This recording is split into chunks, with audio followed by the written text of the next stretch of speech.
Bonjour, bienvenue dans Chaleur Humaine, je suis Nabil Wakil.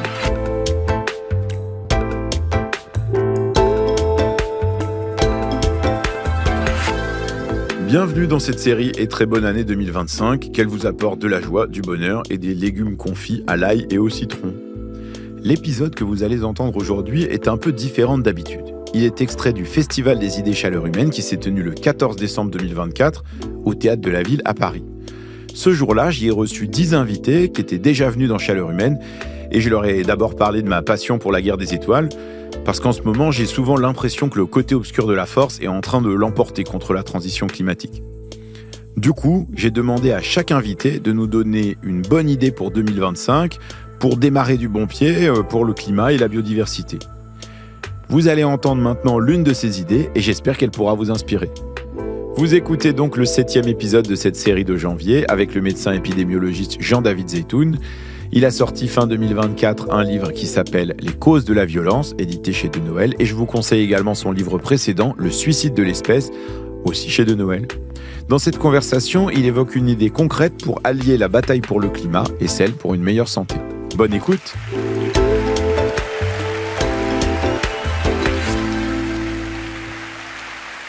Alors, dans cette histoire de transition, il n'y a pas que des choses qui vont nous compliquer la vie. Et ça, c'est quand même une bonne nouvelle. Il y a aussi des choses qui peuvent l'améliorer. Même les gens qui s'en fichent du climat, ils ont quand même envie d'être en bonne santé, non ? C'est exactement ce que m'a expliqué le médecin Jean-David Zeitoun quand il est venu dans Chaleur Humaine. On oublie à quel point on serait gagnant pour notre santé en se débarrassant des énergies fossiles. Moins de voitures en ville, c'est moins de pollution de l'air. Et on peut voir aujourd'hui à Paris à quel point c'est une journée où l'air est extrêmement pollué. Et donc, automatiquement, moins de maladies cardiovasculaires très rapidement. Et puis, dans cette conversation, dans cet épisode, il abordait aussi autre chose. Et on n'avait pas vraiment eu le temps d'en parler ce jour-là. Il disait, ce qu'on mange nous rend malade parce que c'est trop sucré, trop ultra transformé, trop bio, trop bourré de produits chimiques. Et cette manière de manger, elle est à la fois mauvaise pour notre santé et mauvaise pour les écosystèmes. C'est bien pour ça qu'il est urgent d'en changer. La bonne nouvelle, c'est qu'en fait, on a déjà des outils qui existent pour le faire. La preuve, c'est ce qu'on a fait pendant des années avec la cigarette, en limitant la pub et en augmentant les prix, par exemple. Alors pourquoi ce qu'on fait pour la clope, on ne pourrait pas le faire pour protéger nos estomacs et notre avenir ? Jean-David Zeitoun, il a une idée pour qu'on y arrive. Il propose d'utiliser un système qui existe déjà, le Nutri-Score, mais de le rendre non seulement obligatoire, mais en plus contraignant.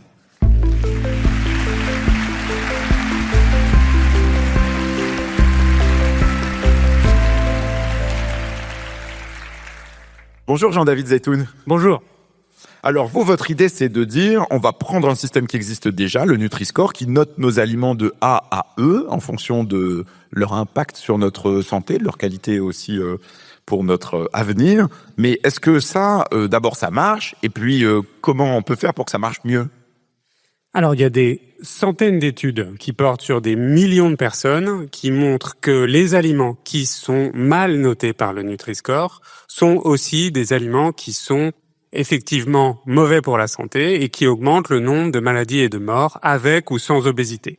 L'obésité, aujourd'hui, c'est 5 millions de morts par an sur 61 millions de personnes qui décèdent. Le tabac, c'est 7 millions.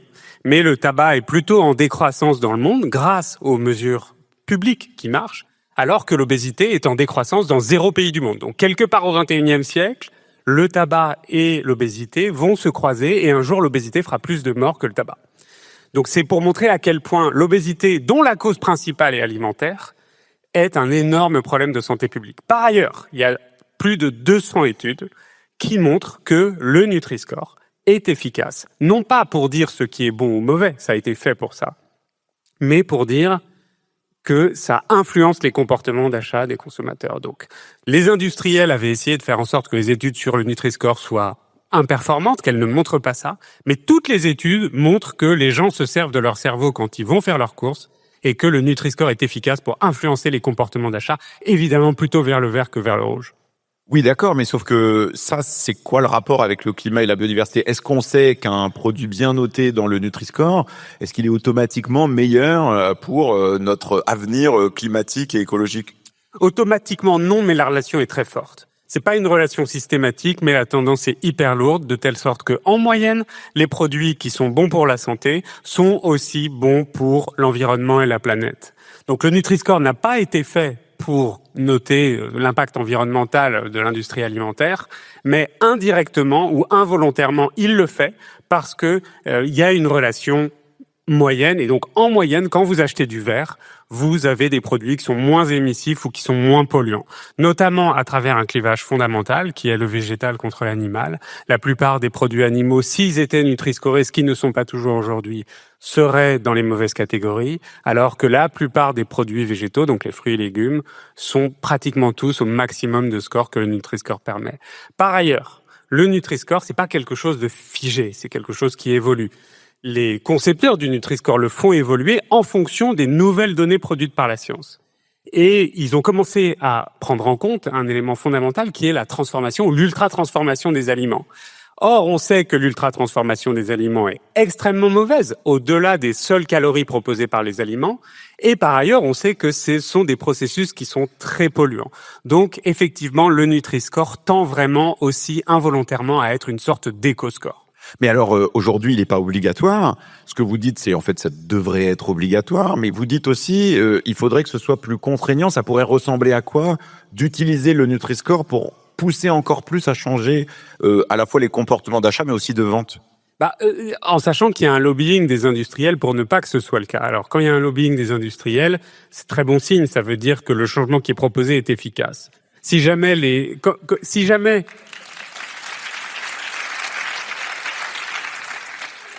vous proposiez une mesure ou un changement qui est inefficace, comme malheureusement l'éducation, par exemple, en matière d'alimentation, ça marche mal. Donc si vous disiez on va faire plus d'éducation en matière alimentaire, les industriels diraient ah oui c'est super, on va vous aider, on va investir pour éduquer la population parce qu'ils savent que ça change pratiquement rien à la fin. Si vous proposez quelque chose d'efficace, ils vont être contre parce qu'ils savent qu'ils vont se le prendre en frontal et que ça va les obliger à changer ce qu'ils ne veulent pas faire. Donc le Nutri-Score aujourd'hui c'est utilisé de façon très douce. C'est-à-dire que ce n'est pas obligatoire et c'est juste une information.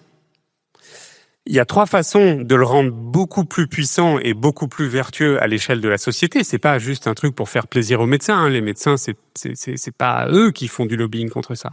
C'est premièrement effectivement de le rendre obligatoire et donc ce serait quelque chose qui serait pas scandaleux ou pas brutal que vous sachiez quand vous achetez quelque chose à manger ou est-ce que c'est bon ou mauvais. Quand vous allez en pharmacie, vous avez sur votre médicament le nom de la molécule. Comme ça, vous n'êtes pas forcément compétent, mais au moins vous savez ce que c'est transparent. Aujourd'hui, c'est pas le cas.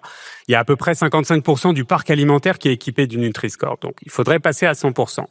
Ensuite, deuxièmement et troisièmement, il faudrait se servir du Nutri-Score comme base pour les 2 seules interventions qui marchent en matière de santé publique et aussi d'environnement, qui sont premièrement les interventions légales et deuxièmement les interventions économiques. Donc les interventions légales, c'est par exemple donc interdire le marketing ou la publicité pour les produits qui sont mal Nutri-scorés, interdire d'en vendre dans les lieux publics, dans les écoles, dans les transports en commun, dans les enceintes sportives, limiter la place que ça prend dans les supermarchés, faire en sorte que ce soit en bas, dans le rayon, comme ça vous avez moins tendance à vous pencher vers le bas pour aller chercher un produit.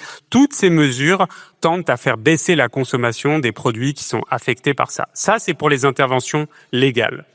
Deuxièmement, il y a les interventions économiques qui doivent, je dirais, commencer par de la détaxe, associée aussi à de la taxe pour compenser un peu les pertes liées à la détaxe.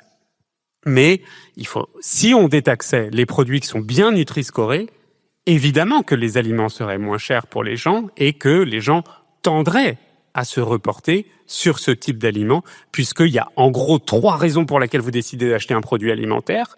L'effet sur la santé, c'est le Nutri-Score, l'économie et le plaisir. Oui, mais justement, le plaisir, c'est important. Et pour beaucoup de gens, ils disent, bah oui, en fait, on a quand même envie d'acheter des paquets de gâteaux. C'est-à-dire, il n'y a pas que les industriels qui disent ce type de règle ne serait pas juste. Il y a peut-être aussi beaucoup de gens qui se disent sciemment, en fait, moi, j'aimerais pas qu'on me contraigne trop dans mes choix alimentaires parce que justement, j'ai envie d'acheter des trucs qui sont gras et sucrés et ultra transformés parce que c'est ça que j'ai envie de manger.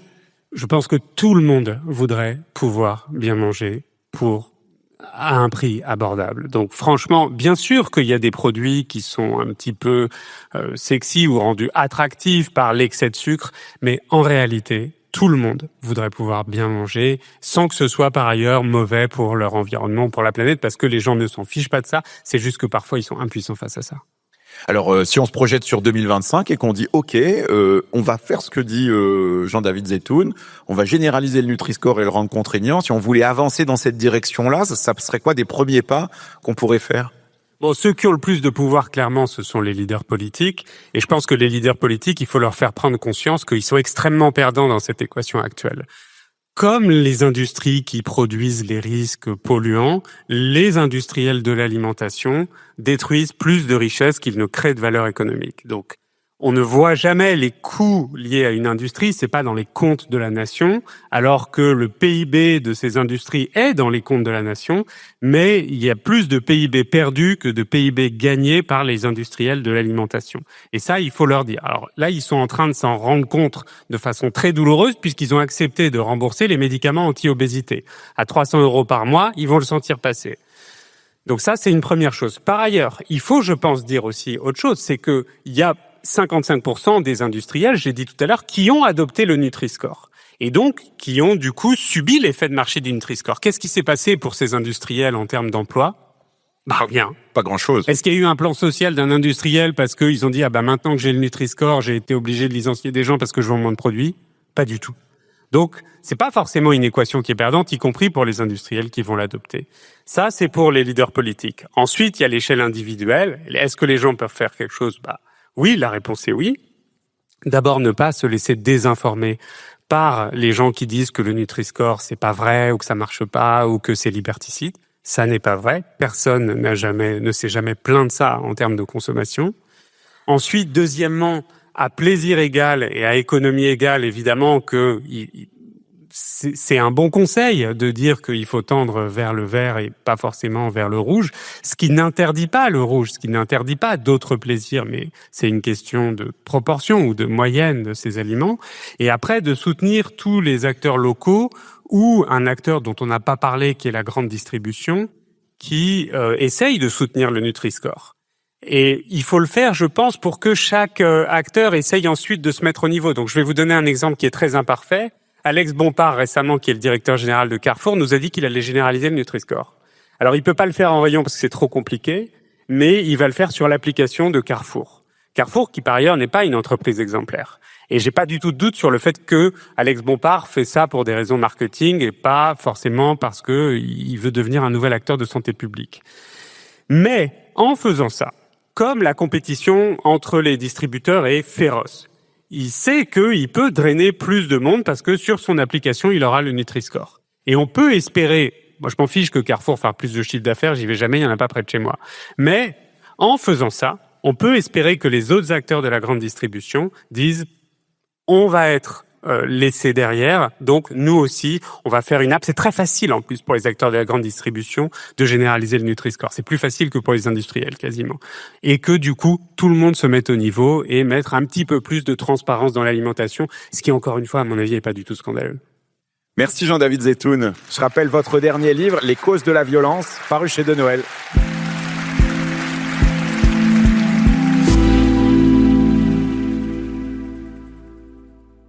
Ce que je retiens de cette idée, c'est qu'elle tombe pile dans ce que les spécialistes appellent, avec ce mot assez moche, les co-bénéfices.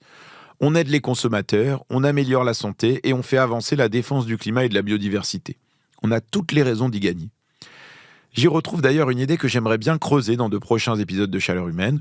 Comment bien expliquer que protéger notre santé et notre environnement, c'est aussi une source majeure d'économie, dans un moment où c'est important d'en faire, par exemple pour la sécurité sociale. Voilà le sujet dont ça vaudrait le coup de parler un peu plus.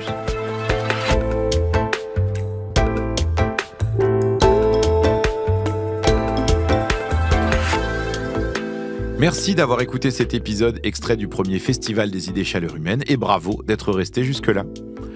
Pour réagir à cette idée, une seule adresse chaleurhumaine@lemonde.fr. Vous pouvez aussi y envoyer votre meilleure recette du sandwich réconfortant avec lequel vous adorez commencer votre journée. Demain, 8e extrait déjà avec l'entrepreneuse Julia Faure qui a une idée pour contrer la fast fashion. À demain!